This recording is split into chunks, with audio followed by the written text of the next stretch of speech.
E nosso próximo pensador é o Anaxímenes, também da cidade de Mileto. Nasceu em 585 e morreu em 528 a.C.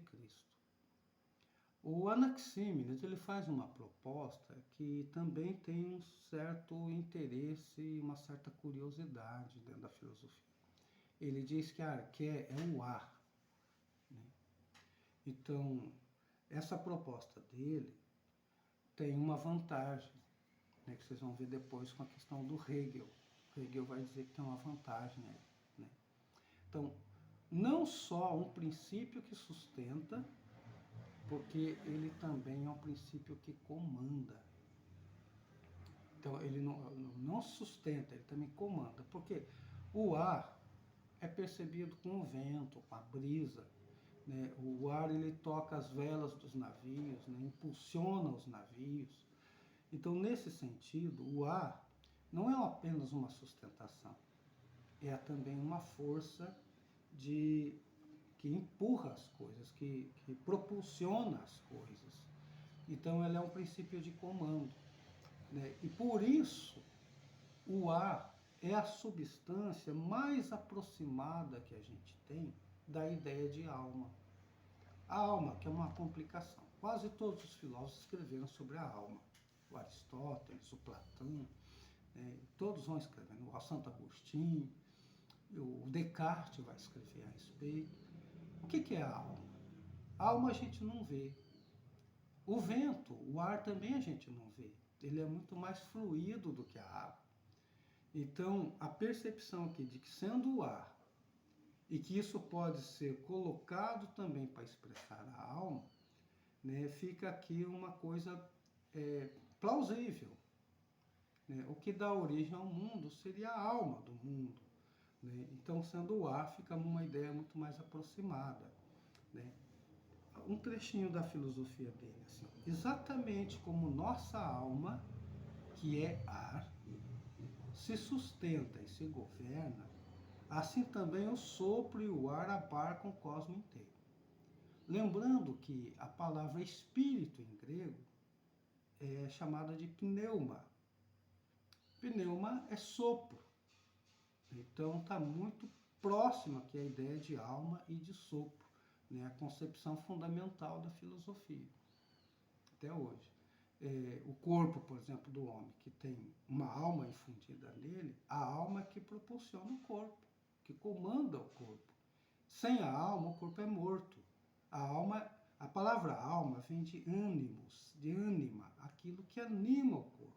Então, no caso, a ideia de ar aqui, ela é no mínimo plausível. E ele vai dizer o seguinte ainda, né, que há dois processos verificáveis na natureza.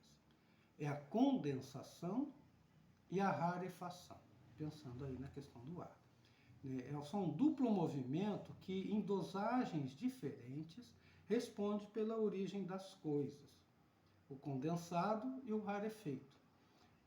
Diferencia-se nas substâncias por rarefação e condensação. Rarefazendo-se, torna-se fogo. Condensando-se, vento, depois nuvem e ainda mais água. Depois terra, depois pedras, e as demais coisas provêm destas. Também ele faz eterno movimento pelo qual se dá a transformação. Esse trecho aqui é de um filósofo historiador lá do tempo antigo chamado Simplício, tentando explicar a teoria do Anaxímenes. O contraído e a condensação da matéria, ele diz que é frio e o ralo e o frouxo, é assim que ele se expressa, é quente. Esse pensamento aqui é o Plutarco explicando a teoria do Anaxímenes. Mais ou menos assim, ó. Se você soprar aqui na palma da mão, né, e contrair os lábios, você vai sentir o ar frio. Se você afrouxar os lábios, você vai sentir o bafo quente. Sim. Então ele está tentando explicar aqui, o frouxo é quente, né? O contraído ou condensado é frio. Isso seria um princípio que se daria na natureza de forma geral. Agora a pergunta, por que ele coloca o ar? Por que o ar seria aqui um elemento primordial em vez da água, proposta pelo Tales? E aqui tem três considerações, duas considerações, uma do Hegel e a outra desses dois historiadores, o Reale e o Antiseri. No caso aqui o Hegel diz assim: em lugar da matéria indeterminada de Anaximandro, põe ele novamente um elemento determinado da natureza, o absoluto numa forma real. Em vez da água de Tales, o ar.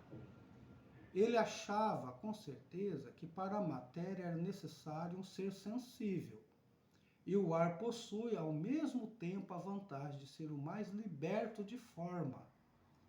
Ele é o menos corpo que a água, não o vemos, apenas experimentamos o seu movimento. Dele tudo emana e nele tudo se dissolve. Ele o determinou igualmente como infinito. Então esse aqui é o Hegel descrevendo, considerando essa proposta do Anaxímenes. E para o Reale e Antiseri, Anaxímenes representa a expressão mais rigorosa e lógica, portanto racional, do pensamento da escola de Mileto, por introduzir uma causa dinâmica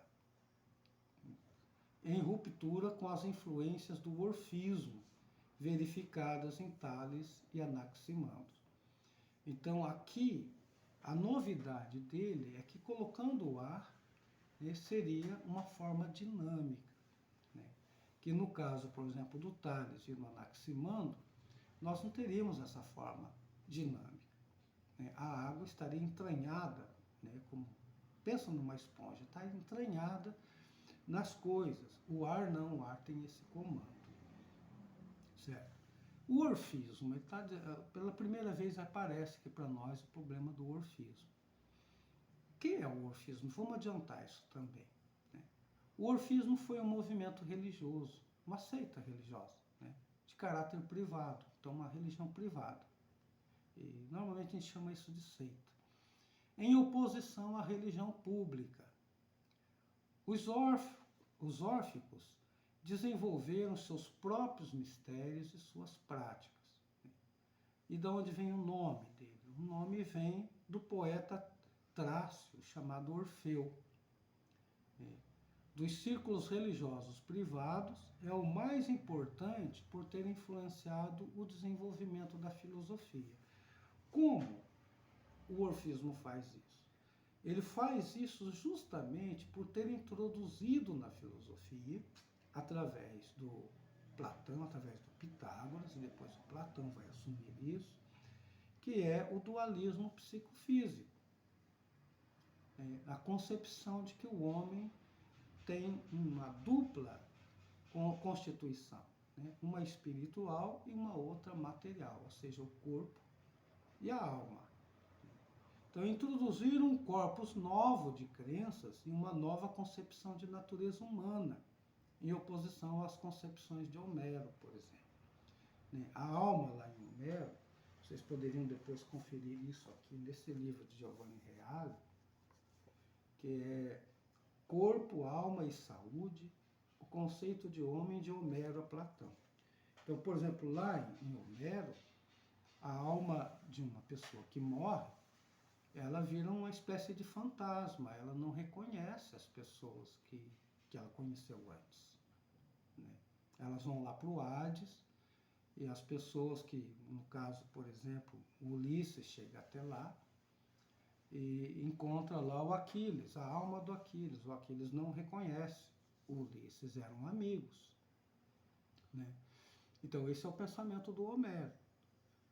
Agora que não, num determinado momento da filosofia, a alma vai ser a própria razão, a parte que realmente conhece no homem, que é capaz de memória, que é capaz de projeção no futuro e que é capaz de pensar no presente.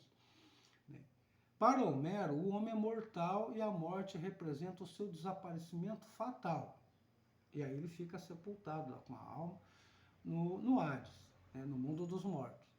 Os órficos não. Os órficos acreditam que uma parte do homem é imortal, no caso, a alma. Então eles introduzem o conceito de imortalidade da alma, né? Então propõem que o homem, ele é corpo e alma.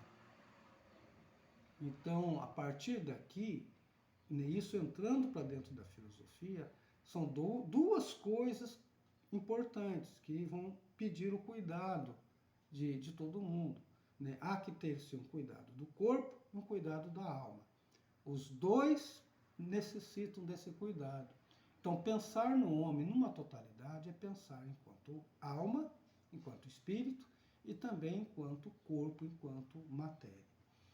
Certo? Então, a crença órfica, os órficos acreditavam, né, assim. Primeiro, no homem se hospeda um princípio divino, um demônio, a alma, que caiu em um corpo em virtude de uma culpa original. Então, a alma é criada pelos deuses, né, independente do corpo. E essa alma, ela encarna um corpo e depois vai se reencarnar várias vezes por um processo de culpa que ela teve, que ele não diz qual. Eles nunca dizem qual, né? Porque determinar essa culpa, se é que ela existe, né? Não é possível às vezes acreditar nisso, mas de que culpa é? Então eles não dizem. Mas a alma é essa centelha divina, né? Um daimon, um demônio. Né? A palavra demônio em grego, ela é uma palavra muito bonita, ela significa feliz. Daimon, né? Seria como um gênio bom, né? Um ser perfeito, né? Feliz. Né? Daí da palavra daimon vem a palavra damião. Felicidade em grego é eudaimonia. Então, demônio é uma palavra muito positiva em grego, diferente de diabolos, que dá origem à palavra diabo. Então, a alma seria um demônio criado por Deus, né, que depois vai se encarnar no corpo e vai dar origem ao homem. O homem, então, é corpo e alma. Tá? A segunda coisa, né, esse demônio não somente pré-existe ao corpo, mas também não morre com o corpo. Então a alma é muito anterior ao corpo, sobre o nosso, né, porque ela é uma reencarnação. Né? Nós somos frutos de uma reencarnação da alma com o corpo. Ou quando acontece a morte, o corpo desaparece, se transforma, vira matéria de novo, mas a alma não. A alma fica disposta para um período de purificação que ela não gosta, mas que ela vai ter que fazer, até o dia em que ela conseguir não se reencarnar mais. Estando destinada a reencontrar-se em corpos sucessivos, através de uma série de renascimentos, reencarnações, para expiar aquela culpa original. O dia que ela fizer essa expiação da culpa original, ela não reencarna mais, é tudo que a alma deseja. Com seus ritos e práticas, a vida órfica é a única em condições de pôr fim ao ciclo das reencarnações, né? Libertando-se assim a alma do corpo. Ou seja, é um jeito de salvação. A salvação para a alma, ela nunca ter que compor uma parceria com o corpo. Né? É ela se livrar do corpo e ser ela, tão somente ela. Certo? E como ela era lá junto com os deuses. Né? Depois vocês vão ver essa percepção, essa concepção de homem, ela é extremamente importante na filosofia do Sócrates, que dizia que essa alma é a essência do ser humano. O homem é a sua alma. E para quem se purificou, no caso os iniciados nos mistérios órfãos, há um prêmio no além, da mesma forma que é uma punição para os não iniciados. Ou seja, aqueles que se purificaram com a vida que levaram aqui, uma vida santa, ética, vai ter um prêmio. E aqueles que não vão se purificar, nem esquecer dessa vida passada e estar prontos para fazer uma outra reencarnação. Tá certo? Então nós temos aqui no Anaximandro, né, Anaxímenes, né, uma, no Anaxímenes, a gente vai ter aqui já a possibilidade de a gente pensar sobre o orfismo. O orfismo é responsável por essa dualidade que a gente percebe o ser humano, que raramente a gente contesta durante a história do pensamento ocidental. Certo? Então, do Anaxímenes é isso que a gente tem.